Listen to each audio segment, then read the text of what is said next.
On our third wedding anniversary, I cooked his favorite meal, lit candles, and waited for him like an idiot who still believed love could be earned. He came home late, looked at the table, and asked me what it was for. Then his first love called. And my alpha husband left me alone at our anniversary dinner without a second thought. That was the night I asked for a divorce. He signed the papers like I meant nothing. But the moment I stopped loving him was the moment he started losing his mind. The first time I realized my marriage was dying, Lucien didn't say anything cruel. He just forgot. I stood in the dining room with both hands wrapped around the back of a chair, staring at the candlelit table I had spent 2 hours preparing. The food was still warm. The wine had already been opened. And the tiny velvet box hidden beneath Lucien's folded napkin suddenly felt so embarrassing I wanted to throw it into the fireplace. 3 years. 3 years of marriage, and I was still stupid enough to wait for him like a wife in love instead of a man with dignity. The front door opened. For one humiliating second, my heart actually lifted. I hated that about myself most. Lucien stepped inside, one hand loosening the knot of his tie, his dark coat still carrying the sharp scent of cold night air and cedar smoke. He looked exactly the way he always did when he came home late, composed, severe, unreachable. His eyes passed over me first, then over the table, then back to me. There was no recognition in them. No memory. No pause. "What is this?" he asked. The words landed softly. That somehow made them worse. I swallowed once. "Dinner." His expression didn't change. I can see that. The room felt too warm all at once. I forced a smile that didn't feel like mine. "I thought we could eat together tonight." Lucien set his phone and keys on the table near the door without looking at me again. "I already ate." That one hurt more than it should have. Or maybe less. Maybe I was finally getting used to the shape of pain he always left behind. "I can warm something else," I said quietly. "There's no need." I watched him move through the room like none of this mattered. Like the candles didn't exist. Like the dinner didn't exist. Like I didn't. My fingers tightened around the chair. He reached for the glass decanter beside the bar cabinet, pouring himself a drink with the same detached precision he brought to everything else in his life. Business. Family. Reputation. Coldness. I used to think if I was patient enough, gentle enough, good enough, one day he would turn and really see me. 3 years later, I was beginning to understand something much uglier. Lucien had seen me all along. He just never chose to care. "Lucien," I said before I could stop myself. He glanced at me over the rim of his glass. I hated how one look from him could still make my pulse stumble. "Yes." I opened my mouth. What had I wanted to say? "Do you remember? Do you know what day it is? Do you realize I still keep trying even when you keep crushing me with the same indifferent hands?" Instead, what came out was smaller. Weaker. "You're very late." Lucien lowered the glass. "There was a meeting. Until 10 at night?" His gaze sharpened slightly. "If you're trying to start something, Kaylin, I'm not in the mood." I went still. There it was. Not shouting. Not anger. Just that familiar, clean little slice of dismissal. I looked down at the table before he could see the expression on my face. The silverware gleamed under candlelight. The white flowers I had arranged myself were already beginning to droop at the edges. It was ridiculous, the things that broke your heart in the end. Not the obvious betrayals. The flowers. The untouched food. The silence. Then Lucien's phone rang. My chest tightened before I even looked. He pulled it from his pocket, frowned at the screen for half a second, then answered immediately. "Adrian." Something in me turned to ice. I didn't mean to react. But Lucien's eyes flicked toward me anyway. Not guilty. Just annoyed that I had noticed. I looked away first. That was dignity, I told myself. Or maybe cowardice. I stood there in silence while he listened to the voice on the other end of the call. At first, his expression remained unreadable. Then it changed. Not much. Just enough. The slight tension in his shoulders. The sharpened focus in his gaze.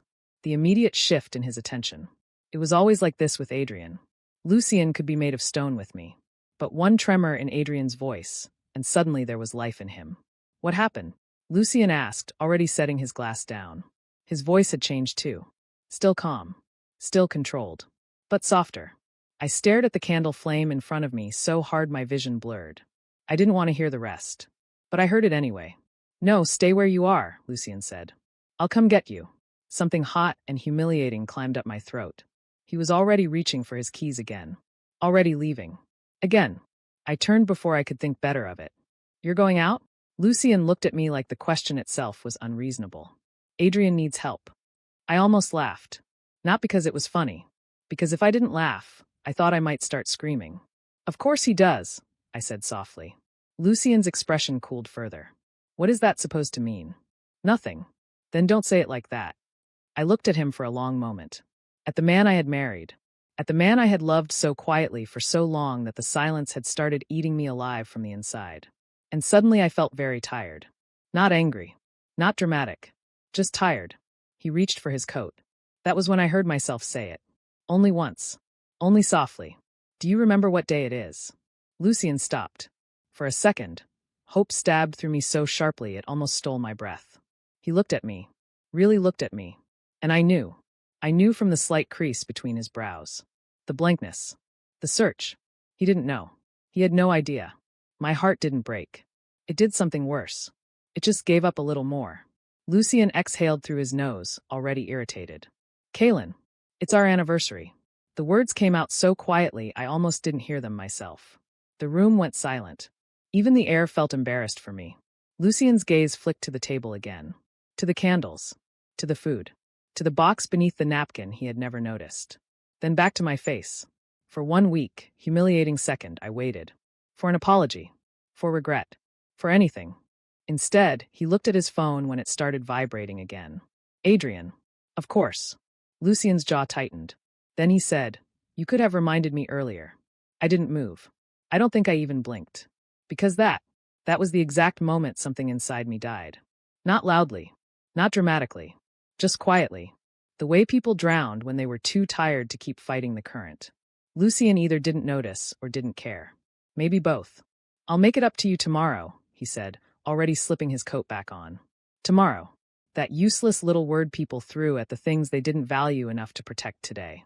I stared at him. At his beautiful, unreadable face.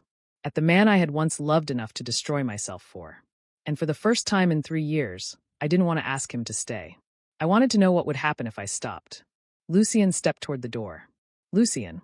He paused, impatient now. What? My fingers loosened from the chair. My voice was steady when I said, If I asked you to choose tonight, would you? The question seemed to catch him off guard. His expression hardened almost immediately after. That's unfair. A strange numbness spread through me. Unfair. Not cruel. Not angry. Just offended that I had finally asked for something honest. I gave a small nod. I see. Kaylin. No, I said quietly. Go. Adrian needs you. Lucien studied my face for a moment like he was trying to decide whether this was another emotional scene he didn't have time for. Apparently, he decided it wasn't important enough to solve. He opened the door. Cold air slipped inside. Then, without looking back, he said the one thing I think finally broke whatever was left of me. Try not to make a problem out of this when I get home. The door shut behind him. And just like that, he was gone. The house fell silent. Not peaceful. Not calm. Just empty. I stood there for a long time without moving. The candles crackled softly. The food cooled. The wine sat untouched between 2 plates set for a marriage that had never really existed. Slowly, I walked back to the table. I pulled out my chair. And I sat down alone. The cushion across from me stayed empty. I looked at Lucien's untouched plate for so long that my eyes started burning. Then I reached beneath his napkin and took out the velvet box. Inside was a silver tie pin engraved with a tiny, almost invisible phrase on the back. For all the years we still have left. I stared at it until my vision blurred completely. Then I closed the box, set it beside my plate, and laughed once under my breath. It didn't sound like laughter. It sounded like the last thread snapping. I sat there alone on my 3rd wedding anniversary, staring at the seat my husband had left empty for another man. And somewhere in the quiet, with candlelight flickering against polished glass and dying flowers drooping between us, I think I finally stopped hoping. Lucien didn't come home until after 2 in the morning. I knew because I was still awake when the front door opened. Not because I had been waiting for him. I told myself that at least 5 times while sitting in the dark living room, still wearing the same clothes I had worn to dinner, the same shirt that smelled faintly like candle smoke and cooling food and humiliation. But some lies were too thin to hold. The house was silent when he walked in. He loosened his tie as he stepped through the doorway, his coat draped over one arm, his expression tired in that distant, polished way he always wore after dealing with other people's messes. He looked surprised to find me sitting there. Not worried. Just surprised. You're still awake. I looked at him from the couch, my hands folded loosely in my lap. There had been a time when I would have stood the second he came home. Asked if he had eaten.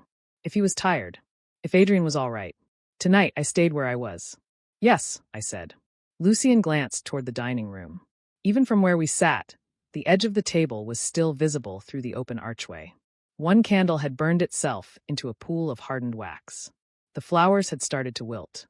His eyes moved away first. You should have gone to bed. The words might have sounded gentle from anyone else. From Lucian, they were just another form of dismissal. I tilted my head slightly. Would that have made this less embarrassing for you? His jaw tightened. Kaelin. There was warning in my name. A quiet one. The kind he used when he thought I was about to become inconvenient. Normally, that was enough to make me retreat. Tonight, something inside me was too tired to be afraid of him.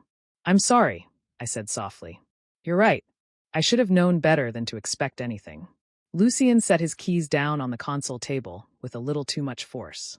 This is exactly why I didn't want to have this conversation tonight. I almost smiled. Because that was the thing, wasn't it? He always acted like pain only became real once it interrupted him.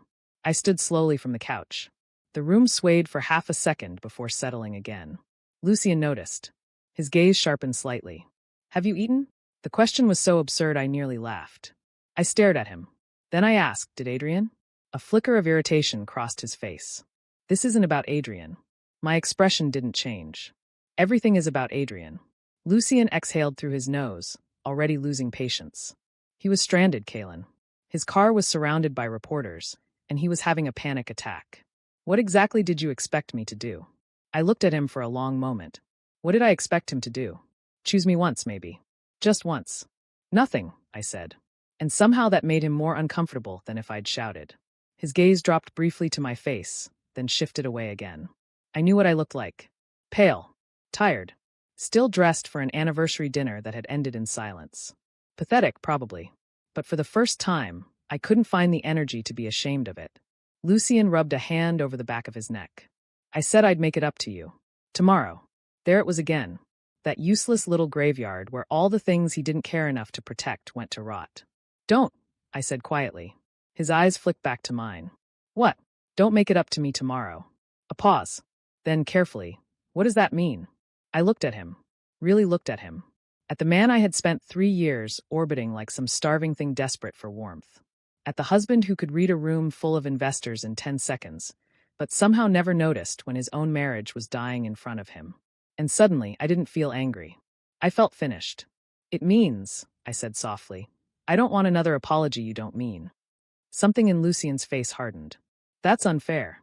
There it was again. Unfair. It was always unfair the moment I stopped bleeding quietly. You forgot our anniversary, I said. His jaw tightened. I said I was sorry. You left me alone at our anniversary dinner to pick up another man. Adrian needed help. You remembered him immediately. That landed. I saw it in the way his expression shifted. Not guilt exactly, but something close enough to make his shoulders go rigid. For 1 second, I thought maybe this would be the moment. The one where he finally understood. Then he said, You're turning this into something bigger than it is. And just like that, whatever had almost happened died. I looked at him in silence. Not because I didn't have anything to say. Because I had too much. Because if I opened my mouth, 3 years would come pouring out of me all at once, and I wasn't sure I would survive hearing myself say it aloud. Lucian must have mistaken my silence for surrender. He stepped closer, his voice cooler now, more measured. Kaelin, I know you're upset. But this level of dramatics over one dinner. One dinner. He stopped. That was the first time I had interrupted him in months. Maybe years. The room went still around us. I stared at him, my pulse suddenly loud in my ears. One dinner. I repeated, quieter this time. Lucian's expression closed. And for some reason, that made me smile. Not because it was funny. Because it hurt so much I could feel something inside me splitting open. You really don't know, I whispered. His brows drew together. Know what? I took 1 step back from him. Then another. As if distance might somehow make breathing easier. It was never about tonight. Lucian said nothing. Maybe because he could hear it in my voice. That this was no longer a conversation either of us could walk back from. I laughed softly under my breath and turned away from him, pressing one hand to my mouth for a second before forcing it back down. Do you know what I used to do? I asked, still facing away. What? I used to stay awake during my heats because I was afraid to fall asleep alone. The silence behind me sharpened. I kept going before I could stop myself. I used to sit outside your office door with tea after your meetings because your assistant once mentioned you got headaches when you skipped lunch. Still silence. I memorized your coffee order, your medication schedule, which shirts you wear when you're stressed, which expression means you're tired, and which one means you're angry enough to break something. My voice cracked slightly on the last word. I hated that. I hated that even now, I was the only one bleeding. I turned back toward him. Lucien was staring at me now. Really staring. Maybe for the first time all night. I know the sound of your footsteps, I said quietly. I know when you're about to leave a room before you even touch the door. His face had gone unreadable in that dangerous way it did when something finally got under his skin. Kalen. And after 3 years, I said, cutting over him, you still looked at our anniversary table and asked me what it was for. That did it. That one landed. I saw it. In the slight tension around his mouth. The way his throat moved once. The way his hands, always so controlled, had gone still at his sides. Good. He should feel it. Even if only for 1 second. I didn't realize, he began. I laughed again. This time it sounded uglier. No, I said. You didn't. The house went silent after that. Too silent. The kind that made every breath feel exposed. Lucien took a step toward me. You're exhausted. We can talk in the morning. Tomorrow. Again. Always tomorrow. I looked at him, and something in me finally snapped clean. Not violently. Not loudly. Just completely. No, I said. His brows knit together. No. No. I repeated, my voice suddenly very calm. We're talking now. That seemed to catch him off guard. Lucien was used to me yielding. Softening. Retreating before things got uncomfortable. I had spent years making myself easier to live with. Smaller. Quieter. Less demanding. And look how well that had worked. I walked past him toward the hallway cabinet where I kept old mail, household files, and things too important to lose. My fingers didn't shake until I touched the folder. Even then, only slightly. Lucien turned as I pulled it free. What are you doing? I didn't answer immediately. I walked back into the living room, set the folder down on the glass coffee table between us, and slid the papers out. Lucien looked down, then back up at me. His face changed so little most people wouldn't have noticed. I did, because I had spent years studying him the way people studied weather before a storm. Kalen, he said slowly. I met his eyes. My voice came out steady. I want a divorce. The room didn't just go quiet. It emptied, like the air itself had been pulled out of it. Lucien stared at me. For a second, I thought maybe he hadn't heard me. Then his expression flattened into something colder. Not hurt. Not panic. Not fear. Just disbelief mixed with irritation. You're serious? It wasn't a question. Yes. He looked down at the papers again, then back at me, and I saw the exact moment he made the mistake that would ruin him later. He thought I didn't mean it. He thought this was grief speaking. Loneliness. A wounded Omega reaching for the one thing sharp enough to get his attention. He thought I was bluffing. Lucien let out a slow breath and rubbed his jaw with one hand. This is because of tonight. I said nothing. Because if I started listing everything this was because of, we would still be standing here by sunrise. It's not a good idea to make permanent decisions when you're emotional. That one almost made me smile. Not because it was funny. Because it was unbelievable. After everything, he still thought my pain had started tonight. I've been emotional for 3 years, I said softly. I'm just done now. His gaze sharpened. Something about those words hit harder than the divorce itself. Good. Let them. Lucien picked up the first page. His eyes moved over the text quickly, efficiently, like he was reviewing a business contract instead of the death certificate of our marriage. And that was the moment I knew I was doing the right thing. Because no one should have to beg to be chosen by the person who promised to stay. No one should have to stand in the ruins of their own love and still ask for scraps. Lucien set the papers down, then looked at me with that same unreadable expression he wore whenever he thought other people were being irrational. You're overreacting. I stared at him. And just like that, the last piece of me that had still loved him enough to hope finally went still. Maybe it died. Maybe it just shut down to survive. Either way, I felt the difference. I see, I said quietly. Lucien frowned slightly, like he hadn't expected me to go calm. That was the thing about people who were used to your pain. They noticed its absence faster than its presence. He tapped the papers once against the table. Then, in the same detached tone he might have used to approve a transfer or sign off on a merger, he said, "If this is what you want." He reached for the pen and signed. Just like that. No fight. No hesitation. No wait. No, don't do this. Just ink sliding across paper in clean, elegant strokes. My whole body went cold. Not because I was shocked. Some part of me had expected this. Still, expecting the knife didn't make it hurt less when it finally went in. Lucien set the pen down and pushed the papers back toward me. There, he said. Like he had solved something. Like he had completed a task. Like my heart had not just stopped beating in my chest. I looked down at his signature for a long time. Long enough for the letters to blur. Then I picked the papers up carefully, as if they were fragile enough to tear. Maybe they were. Maybe I was. Lucien watched me, irritation and restraint warring in his expression. He still didn't understand.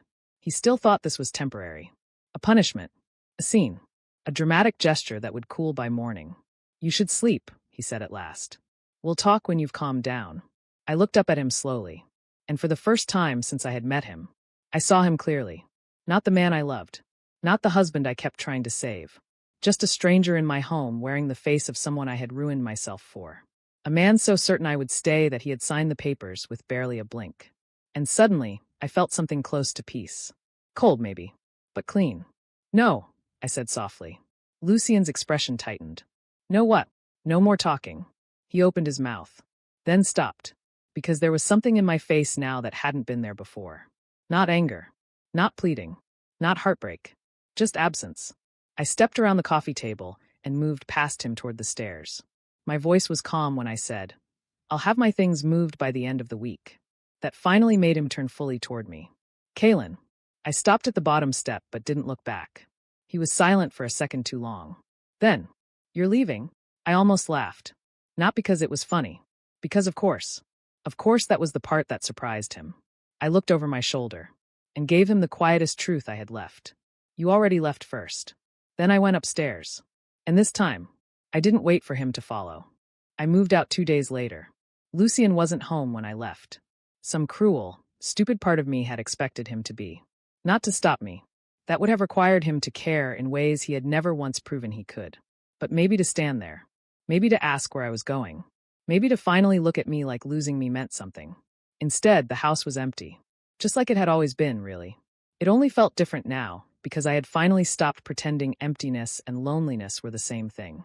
The movers worked quietly. I had packed most of my personal things the night before. Clothes, books, documents, a few gifts from my parents, the small ceramic teacup my mother had insisted would make married life feel warmer. It hadn't. I left almost everything else behind. The expensive furniture had never been mine. The wedding portraits had never felt like us.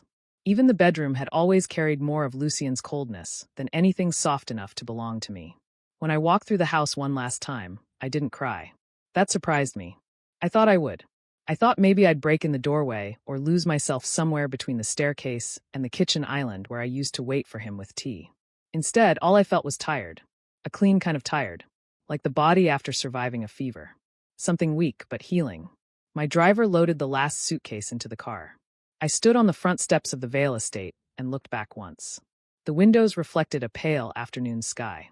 The black iron gate stood open. The front door remained untouched behind me. No one came out. No one called my name. No one said wait. I got in the car. And I left. Lucien came home to silence that evening.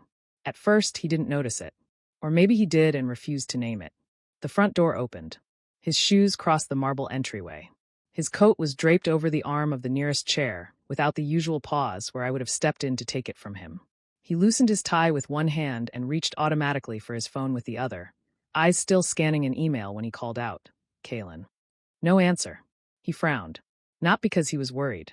Because the lack of response felt inconvenient. He walked farther inside, expecting to find me in one of my usual places. The kitchen. The sitting room. The upstairs library nook where I liked to read when the house got too quiet. Nothing. Lucien set his phone down at last. Kaylin. Still nothing. The silence in the house seemed to sharpen. It wasn't just quiet. It was missing something. He stood in the middle of the foyer, dark brows drawing together slightly as his alpha instincts caught on to the first thing his mind hadn't yet admitted. My scent was gone. Not completely. Not yet. There were traces of it lingering in corners of the house. White tea and winter jasmine, soft and familiar, clinging faintly to the air and fabric and old routines. But the living warmth of it was gone. The active presence. The thing that made a space feel occupied. Lucien looked toward the staircase. then toward the dining room, then finally toward the kitchen. He found Mara there instead. The housekeeper was standing at the counter with a folded linen cloth in one hand, freezing visibly when she saw him. Lucian's expression cooled instantly. "Where is Kaelin?" Mara hesitated. And that alone irritated him.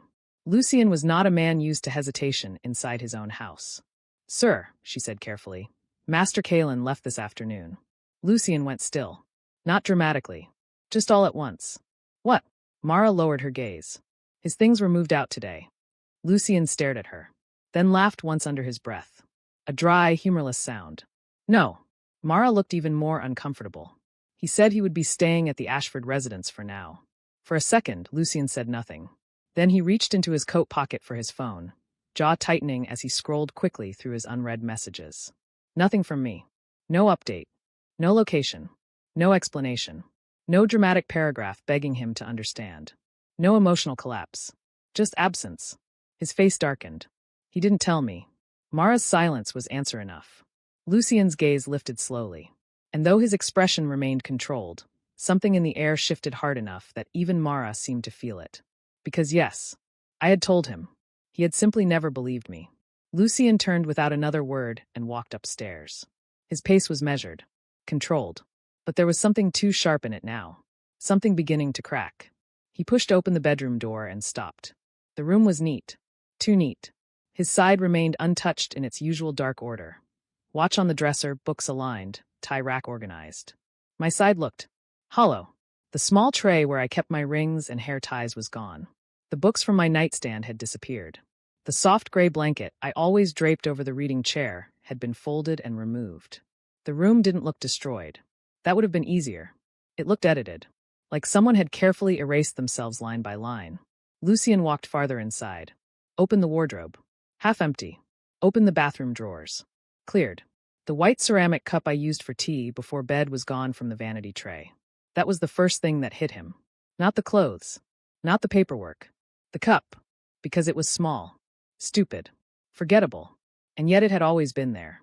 The kind of detail a man only noticed once it vanished. Lucian shut the drawer harder than necessary. He told himself this was temporary. That I was upset. That I was making a point.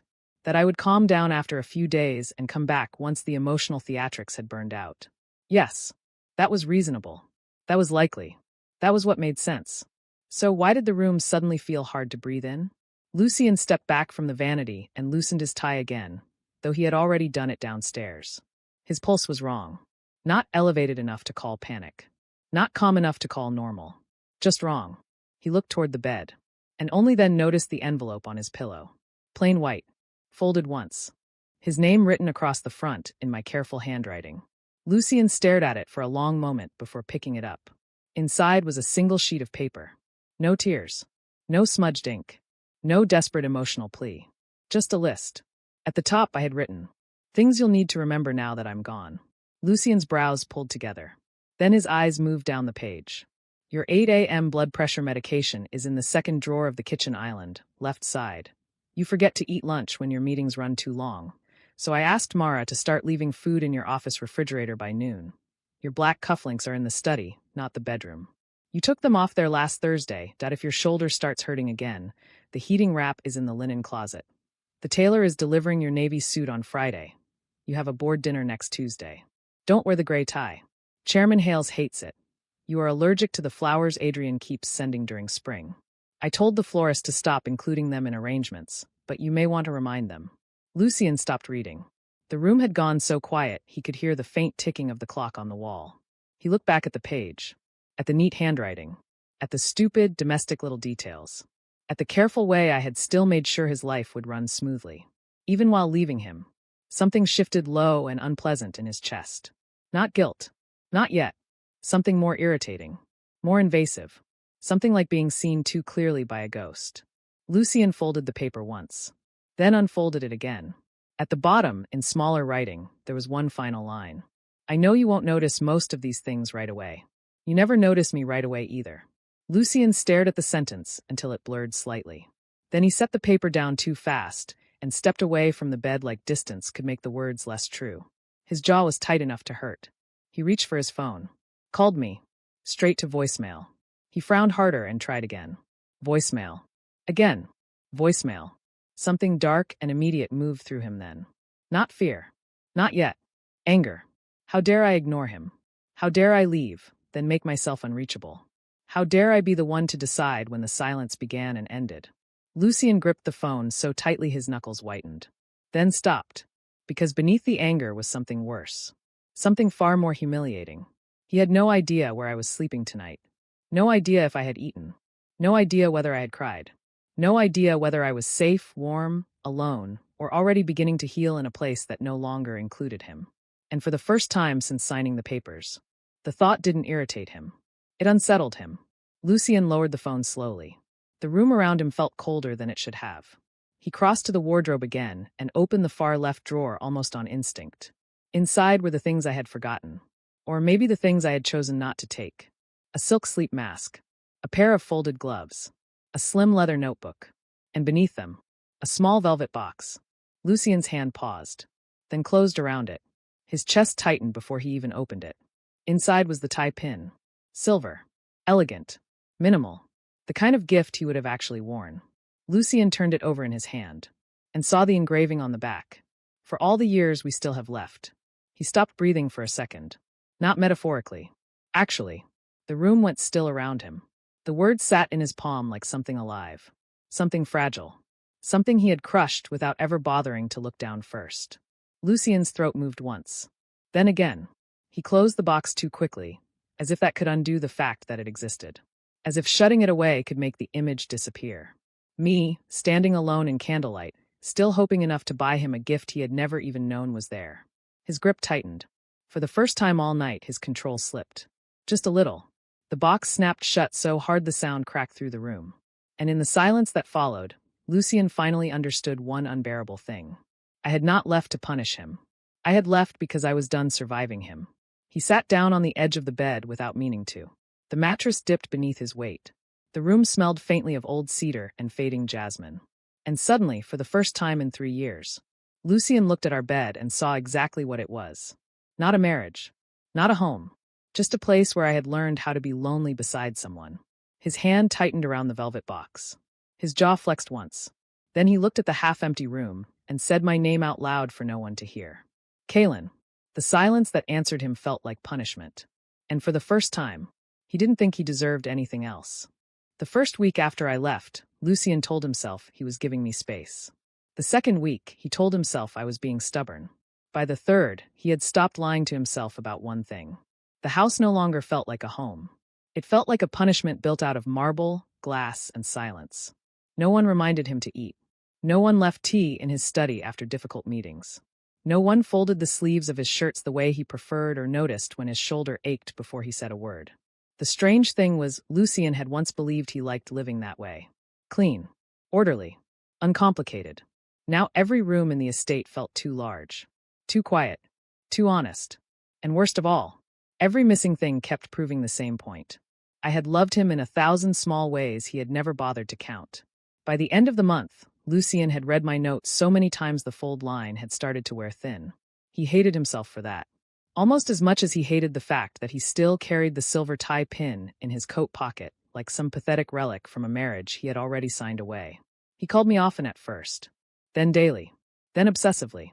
I never answered. Not once. At some point, he stopped leaving messages. Not because he had run out of things to say. Because he had finally realized he had never truly learned how to speak to me at all. I didn't know any of this at the time. And even if I had, I don't think it would have changed anything. Pain had a way of clarifying people. Once the first few days of numbness wore off, I found something stranger waiting underneath. Peace. Not happiness. Not yet. But peace. The kind that came from waking up and not having to spend the first 10 seconds of consciousness bracing myself for disappointment. I had moved into one of my family's smaller residences on the edge of the city, a quiet townhouse with pale walls, too many windows, and a garden my mother insisted would help settle my nerves. I thought that was ridiculous, until I found myself sitting beside the roses every morning with tea in both hands, staring into the cool air like someone who had survived a war and still wasn't sure whether the silence afterward could be trusted. The divorce was moving faster than I expected. Lucian's legal team hadn't contested anything. That should have made it easier. Instead, it left behind a sour kind of ache. Even now, some wounded part of me still noticed how quickly he had let me go. I hated that part of myself. But healing, I was beginning to learn, was not elegant. It was ugly and repetitive and deeply unfair. Some mornings I felt lighter. Some mornings I stood in front of the bathroom mirror and still looked like a man who had once begged too long to be loved. That was the version of me I was trying to bury. And slowly, very slowly, I was succeeding. The first time Lucien panicked, it happened at a charity gala. The kind of polished, expensive event our families had attended for years. Gold lights, crystal chandeliers, political smiles sharpened like knives. Normally, I would have stood at Lucien's side through something like that, quiet and decorative and useful. Tonight, I arrived alone. And for the first time in a very long time, I did not feel like an accessory. I had almost not gone. My mother had argued. My sister had threatened to drag me herself. In the end, I came mostly because I was tired of making myself smaller in rooms where I had every right to stand. So I wore black. Simple. Elegant. Sharp enough to make me feel like I had bones again. By the time I stepped into the ballroom, conversations were already flowing around me in warm, expensive currents. A few people noticed me immediately. That was expected. A recently separated Omega from a high-profile marriage was the kind of thing social circles fed on for sport. I ignored them. Or tried to. My pulse had just begun to settle when a familiar voice beside me said, "If you grip your glass any harder, they'll think you're planning a murder." I turned and blinked. "Rowan," he smiled. And for one stunned second, I almost cried from the sheer shock of being looked at gently. Rowan Ashford was one of my older brother's closest friends. An alpha, 32. Calm where most alphas were forceful. Broad-shouldered, dark-haired, and carrying that rare kind of quiet confidence that didn't need to announce itself to dominate a room. I hadn't seen him in almost 2 years. Mostly because after my marriage, I had stopped showing up anywhere that felt too alive. "You remember me," he said lightly. I stared at him. "You used to steal desserts at my parents' winter dinners and blame it on me." Rowan placed one hand over his chest with exaggerated solemnity. "And yet somehow our bond survived." I laughed. Actually laughed. The sound startled me so badly, I had to look away for a second. It had been a while. Too long. Rowan noticed. Of course he did. But instead of making it awkward, he simply lifted his glass and said, "There. Proof of life. I was starting to think your family had locked you in a tower." Something in my expression must have shifted, because his own smile faded at the edges. "Not fully. Just enough." "Bad joke?" he asked. I swallowed and shook my head. "No. Just not entirely inaccurate." Rowan went still. He didn't press. Didn't demand details. Didn't perform concern like some people did when they smelled tragedy in the air. He just looked at me for one extra second and said, very quietly, "Then I'm glad you're here tonight." The warmth in those words landed in a place I had almost forgotten existed. I looked away first. Because if I didn't, I thought I might embarrass myself. Lucien saw me 20 minutes later. And the world inside him tilted so violently he almost dropped his drink. At first, it was just instinct. A familiar scent threading through the crowded ballroom. White tea, winter jasmine, and something softer underneath that his alpha had memorized without permission. His head turned before his thoughts did. Then he saw me. Across the room. Standing beneath the chandelier light. Dressed in black. Laughing. Laughing. Lucien stopped moving. For one strange second, nothing around him made sense. Because the man standing across the ballroom did not look like the version of me he had left behind. I did not look hollow. I did not look broken. I did not look like I had spent weeks drowning in the ruins he had made of me. I looked different. Not healed. Not fully. But alive in a way that made something ugly tear through his chest. Then Lucien saw who I was standing with. And everything inside him went cold. Rowan Ashford. Tall. Alpha. Old money. Controlled enough to be dangerous. Lucien knew him by reputation. Worse, he knew exactly what kind of man Rowan was. Steady. Protective. Well-liked. The sort of alpha older Omegas whispered about as if he had been custom-built by a god who actually listened. Lucien's fingers tightened around his glass. Across the room, Rowan leaned down slightly to hear something I said. I smiled again, and Lucien felt something black and immediate twist under his ribs. No, absolutely not. The thought came so fast and so irrationally that it startled even him. He was moving before he fully decided to. One step, then another, then across half the ballroom with his pulse pounding too hard and too fast to be mistaken for anything but instinct. Possession, jealousy, panic. By the time he reached us, my smile was gone. Of course it was. I looked up and froze. For a second, no one spoke. Then Rowan's expression cooled by several precise degrees. Lucien barely noticed. His attention was locked entirely on me, on the slight tension in my shoulders, the way my hand tightened around the stem of my glass, the way my scent shifted almost imperceptibly, not fear exactly, but discomfort. And somehow that hurt him too, because once, not that long ago, my body had softened whenever he entered a room. Now it braced. "Kalen," Lucien said. My name came out lower than intended. Rougher. Possessive enough that Rowan noticed immediately. I saw it in the way his gaze sharpened. I lifted my chin slightly. "Lucien." The formality of it struck like a slap. Lucien's jaw flexed. His eyes moved over my face as if searching for something. An opening, maybe. A weakness. A sign that this wasn't real. Instead, all he found was distance. It made his pulse kick harder. Rowan, ever gracious, said, "Good evening." Lucien looked at him then, and every alpha instinct in his body recoiled. Because Rowan was standing too close.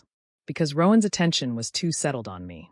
Because Rowan looked at me the way a man looked at something he considered worth protecting. Lucien had never wanted to hit another man more in his life. Instead, he said too evenly, "I wasn't aware you knew my husband." The silence that followed was surgical. I felt it cut through me before anyone else moved. Rowan's expression didn't change. But I saw the exact second he understood what kind of man Lucien truly was. My fingers went cold around my glass. Then I looked Lucien directly in the eye and said very calmly, "You don't get to call me that anymore." The air around us changed. Lucien went still. Not socially still. Not polished, public mask still. The other kind. The dangerous kind. I had seen it only a handful of times in our marriage, always when something struck too close to his control. His gaze locked onto mine with an intensity so sharp it nearly felt physical. "Kalen," he said again. This time it sounded like a warning. I felt Rowan shift slightly beside me. Not stepping in. Just positioning himself enough to remind Lucien that I was not standing here alone. The effect was immediate. Lucien's expression darkened. "Would you excuse us?" he asked Rowan. It wasn't a request. Rowan smiled slightly. The kind of smile men used before duels. "That depends," he said. "Would he like to be excused with you?" Lucien's face changed. Not much, but enough. Enough for my pulse to skip. Enough for me to realize, with a strange, distant clarity, that this was the first time in years anyone had ever bothered to ask what I wanted in front of Lucien. Not what was practical. Not what would avoid conflict. Not what would keep the evening smooth. What I wanted. And maybe that should not have felt revolutionary. But it did. I looked at Rowan, then at Lucien. And in that moment, I understood something very simple. I was done being handled. "I'm fine," I said. Lucien's gaze snapped back to me. "That's not what I asked." A month ago, that tone would have made me shrink. Tonight, it only made me tired. "No," I said quietly. "You don't ask.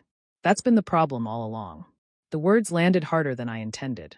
Lucien's expression didn't crack. But I watched something flash behind his eyes. Shock, maybe. Or the first ugly shape of self-recognition. Either way, it wasn't enough. It would never be enough. I set my untouched glass on a passing tray and stepped back. Not dramatically. Not cruelly. Just with finality. "I'm not doing this here," I said. Then I turned to Rowan. "Would you walk with me?" His answer came without hesitation. "Of course." Lucien actually moved. Just half a step. But it was there. That raw, involuntary lurch of a man watching something leave his reach too fast to stop. "Kalen." My name sounded wrong in his mouth now. Too late. Too heavy. Too human. I paused. Only because some old instinct in me still answered when he called. Then I looked back over my shoulder. Lucien stood in the middle of the ballroom beneath the gold lights, perfect and composed and quietly unraveling. For one suspended second, his eyes met mine. And I saw it. Not love. Not redemption. Something much uglier. The dawning horror of a man realizing the person he had treated as permanent was no longer standing still for him. Good. Let it hurt. He had earned every second of it. My voice was calm when I said, "Please don't follow me." Then I walked away. This time, Lucien didn't. Maybe because he still had too much pride. Maybe because the room was full of witnesses. Or maybe because some part of him had finally understood that if he reached for me now, I would pull away. And for Lucien Vale, that was the first true panic of his life. Later that night, when the gala had long ended and the city had gone dark, Lucien sat alone in his study with my name burning behind his ribs like a wound. He poured a drink and didn't touch it. took off his tie and left it draped over the chair. Read the same 3 unread messages on his phone without absorbing a single word. And all the while, one image kept returning with brutal precision. Me, smiling at another alpha. Not politely, not socially, but easily, softly, like my body had remembered what safety felt like in the space of one conversation. That was what ruined him. Not Rowan's hand near my back. Not the way Rowan had looked at him like he was something to be judged and found lacking. It was the smile. Because Lucien had spent 3 years starving me.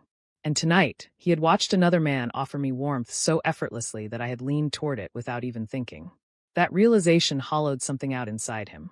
For the first time, the possibility became real. Not that I had left, but that I might one day stop loving him enough to hurt. That I might heal. That I might laugh more. Sleep better. Wear black and stand under chandeliers and belong to a life that no longer included him at all.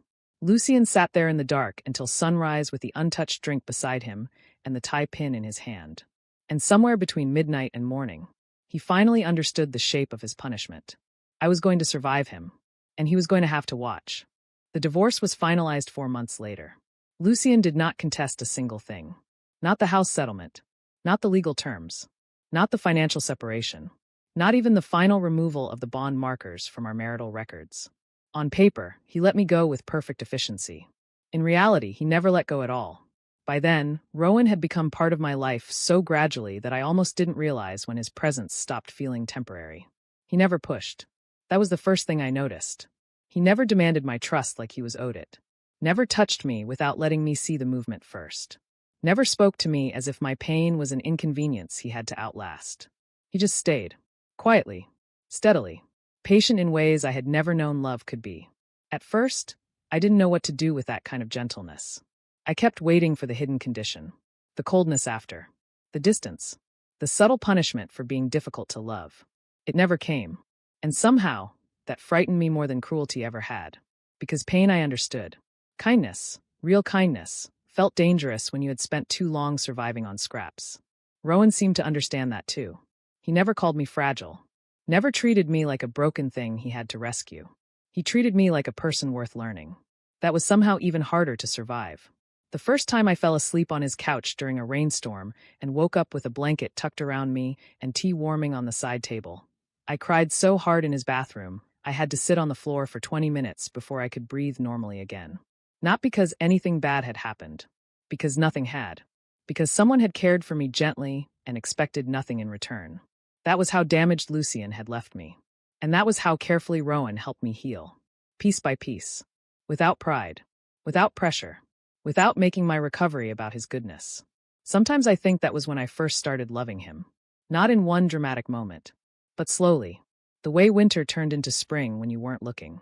Lucien, meanwhile, was becoming a ghost in his own life. At first, society called it dignity. He never spoke publicly about the divorce. Never drank himself into scandal. Never lashed out where people could see. He remained Lucien Vale, controlled, elegant, untouchable. Only the people closest to him noticed the damage. His meetings grew shorter. His temper grew thinner. He stopped attending events unless absolutely necessary. And when he did, his gaze had a habit of searching rooms before he seemed aware he was doing it. Searching for me. Sometimes he found me. And every time he did, the result was the same. I looked happier. That was the part he could not survive. Not prettier. Not thinner. Not more polished. Happier. Healthier. As if removing him from my life had let light back into places he had spent years darkening. At first, he told himself it was temporary. That I was performing recovery. That I would eventually realize moving on was not the same as healing. Then he saw me with Rowan enough times to understand the truth. I was not pretending. I was becoming someone else. Someone softer in the right ways. Stronger in the important ones. Someone who no longer looked over his shoulder every time a door opened. Someone who had finally learned what safety felt like. And Lucien had not been the one to give it to me. That knowledge rotted him from the inside. A year after the divorce, Rowan proposed. He did it quietly. At home. No audience. No spectacle. Just a winter evening, low firelight, and his hands wrapped around mine, as if he already understood the answer mattered more than the performance. "I'm not asking you to heal on my timeline," he said, voice low and steady. "And I'm not asking you to become someone else to make this easier for me." His thumb brushed once over my knuckles. "I'm asking because I love who you are now," he said. And I think I'll keep loving who you become next. That was the moment I broke. Not elegantly. Not beautifully. I cried so hard I couldn't speak for almost a full minute, and Rowan just sat there holding my hands while I shook apart in front of him like a man finally collapsing in a place where it was safe to fall. Yes, I whispered eventually. Then, because the word didn't feel big enough. Yes, please. Rowan smiled in that quiet, devastating way of his and kissed my forehead before slipping the ring onto my finger like it was something sacred. And for the first time in my life, love did not feel like begging. It felt like coming home. Lucien found out through a newspaper announcement. He was in his office when it happened. One of the assistants had left a social page clipping on his desk with the rest of his morning briefing, not realizing what it contained. Or maybe realizing it perfectly. People could be cruel in very polished ways. He saw my name first, then Rowan's, then the engagement photograph beneath it. I was smiling. Not politely, not socially, not for a camera. I was smiling the way people smiled when they forgot to be guarded. Rowan stood beside me with one hand at the small of my back, and a look on his face Lucien had once convinced himself no one would ever wear for me. Pride, tenderness, certainty. Lucien stared at the photograph for so long his assistant knocked twice before he answered. He dismissed the rest of the day's meetings after that. No explanation. No excuse. Just silence. By evening, he was standing outside my townhouse in the rain like a man who had finally run out of lies. I saw him through the front window.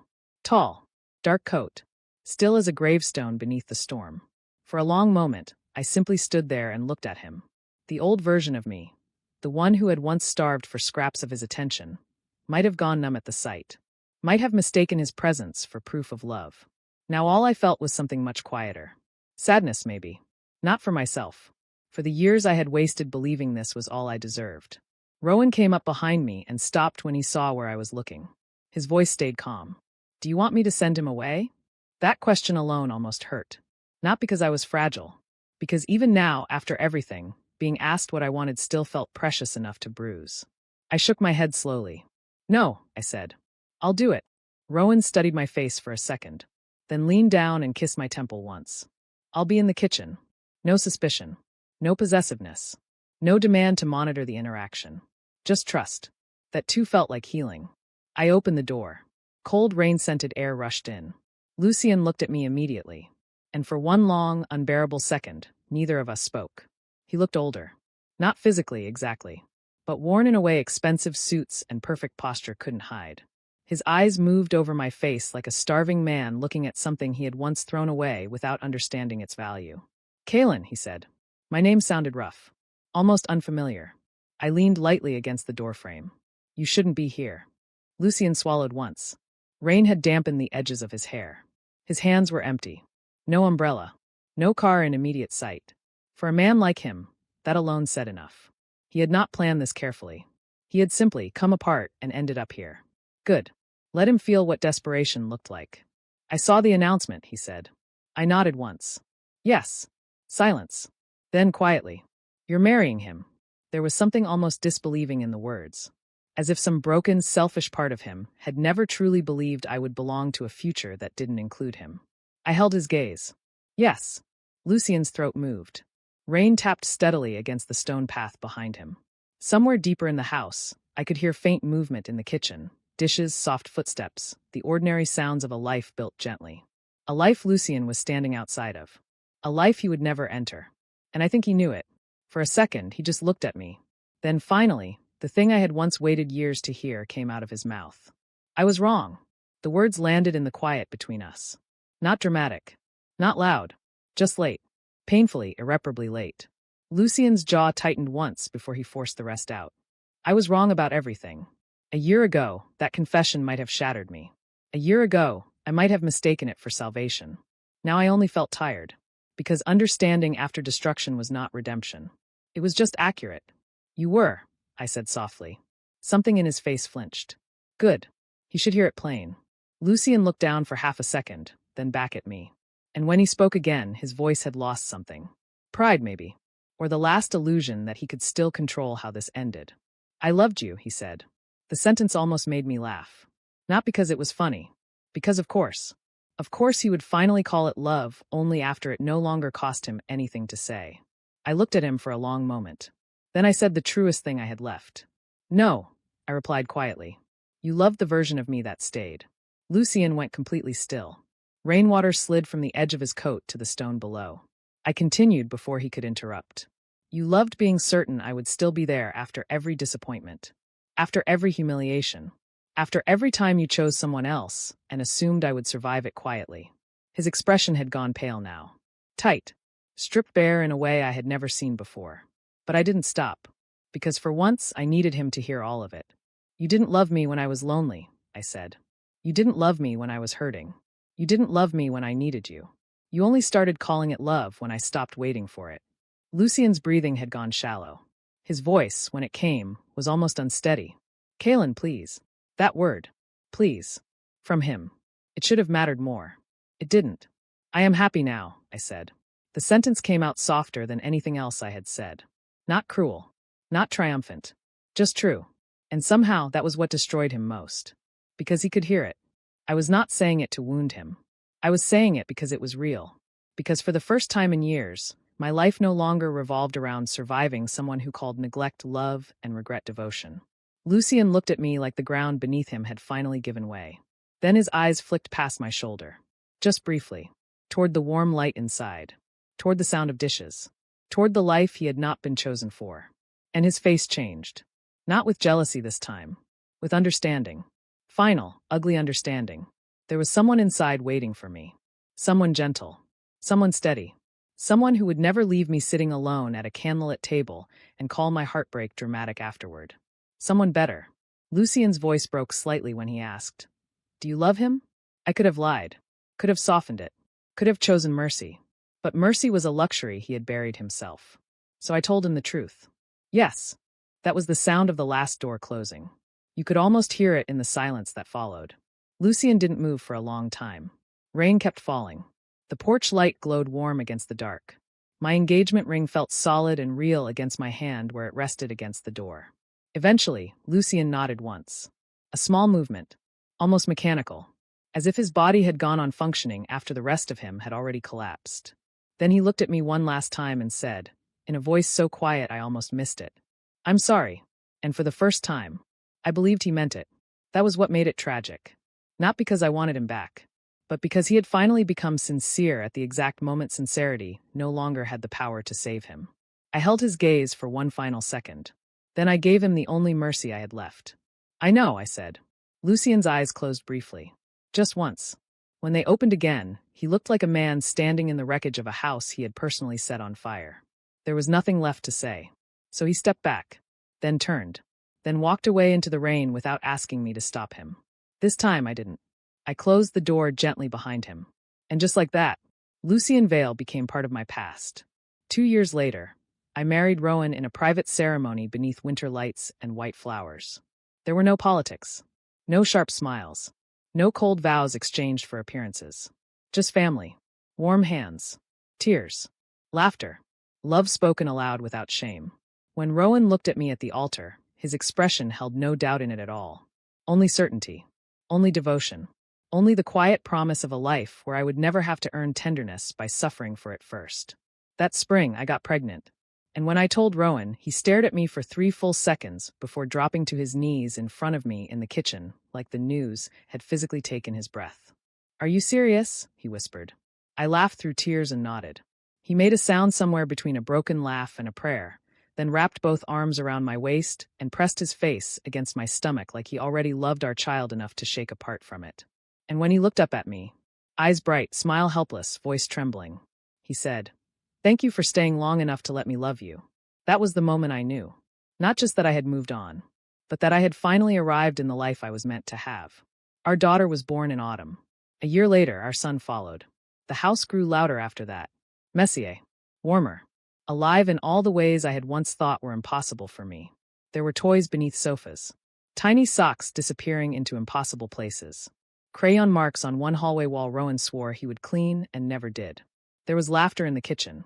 Warm bodies in bed on winter mornings. Small hands reaching for me with absolute trust. There was love everywhere. Not painful love. Not starving love. Not the kind that taught you to survive abandonment and call it devotion. Real love. The kind that stayed. The kind that built. the kind that made a family instead of a wound. And sometimes, on very quiet nights, I would sit in the nursery doorway and watch Rowan asleep with one of our children on his chest and think, This. This was what I had been begging the wrong man for all along. Lucien never married. There were rumors, of course. Possible matches. Strategic introductions. Elegant women and Omegas from powerful families who might have fit neatly into the shape of his life. None of them lasted. Not because Lucien was still noble enough to spare them. Because none of them were me. And for the rest of his life, that became his private punishment. Not dramatic grief. Not public ruin. Just the slow, permanent horror of knowing he had once held something irreplaceable in his hands. And crushed it through neglect before he even understood it was alive. Years later, he would still pause at white tea. Still stop when he caught winter jasmine on strangers in crowded places. Still wake some nights with the vivid memory of candlelight on silver cutlery and a quiet voice asking, "Do you remember what day it is?" And every single time, the answer would come too late. Just like everything else.